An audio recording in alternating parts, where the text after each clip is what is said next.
فأنا ناصح لإخواني بالصدع بالحق تبيض وجوههم. السكوت في مسألة الحزبية يضرها، فاصدع بما تؤمر وأعرض عن المشركين. سلامي على دماج ورجالها والشيخ يحيى ودار العلم يا سعد بانيها. Waalaikumsalam warahmatullahi wabarakatuh. Yaitu untuk masalah mana yang lebih berdosa, pelaku bid'ah atau pelaku futur, apa perbedaan pelaku maksiat dan futur. Diriwayatkan oleh Al-Imam Ahmad ibnu Hanbal rahimahullahu ta'ala dari Abdullah bin Amr bin al-As radhiyallahu anhuma, bahwasanya Rasulullah shallallahu alaihi wasallam bersabda, innalikulli amalin syirrah summa fatrah. Sesungguhnya setiap amalan itu memiliki masa puncak, kemudian memiliki masa futur, yaitu apa? Kelesuan, melemah, dan berhenti dari beramal atau yang seperti itu. Faman kanat fatratuhu ila sunnati faqad ihtada. Maka barang siapa masa futurnya, masa lesunya itu dia arahkan kepada sunnahku, maka dia telah mengikuti petunjuk. Wa man kanat fatratuhu ila ghairi dzalik faqad halak. Barang siapa masa futurnya, masa lesunya itu diarahkan kepada selain sunnah, maka dia telah binasa. Demikian pula diriwayatkan oleh Imam Ahmad dengan sanad yang sahih juga dari salah seorang sahabat dari sahabat Rasulullah SAW, bahwasanya Rasulullah SAW bersabda, inna likulli amalin syirrah wa likulli syirratin fatrah. Sesungguhnya setiap amalan itu memiliki masa puncak, dan setiap masa puncak itu nantinya akan memiliki masa kelesuan.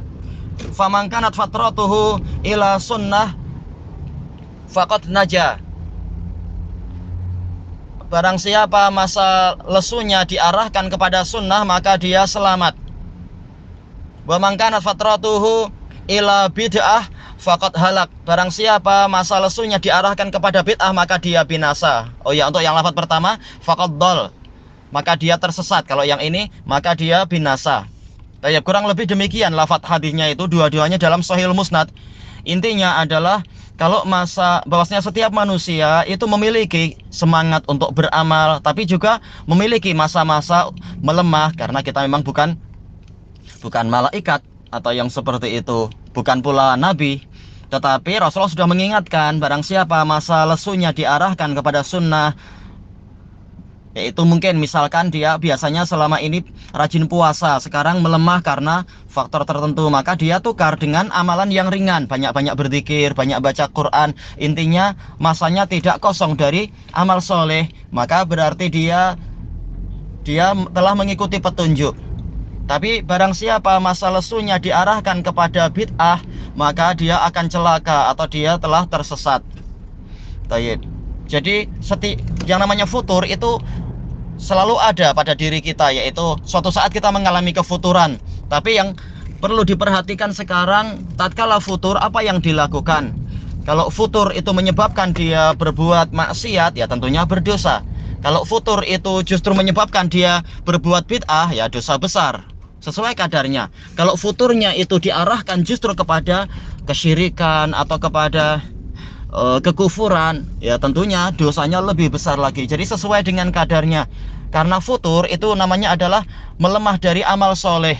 Nah, ada bentuknya, mungkin maksiat, mungkin kekufuran, kebid'ahan atau yang lain-lain, atau boleh jadi sama sekali tidak beramal dalam menit itu tidak beramal soleh, tapi juga tidak beramal kebaikan. Berarti ini dia tidak berdosa, tetapi rugi karena luputnya kesempatan untuk beramal soleh. Padahal zikir yang paling ringan pun dia lebih berat daripada berbagai amalan-amalan yang lain. Jadi kita tidak mampu untuk mengatakan mana yang lebih berdosa, pelaku bid'ah atau pelaku futur, karena futur ini umum, boleh sampai kepada kesyirikan. Futur dari tauhid masuk kepada kesyirikan barangkali dan sebagainya.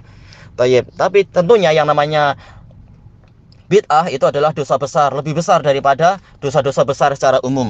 Wallahu a'lam walhamdulillahi rabbil alamin.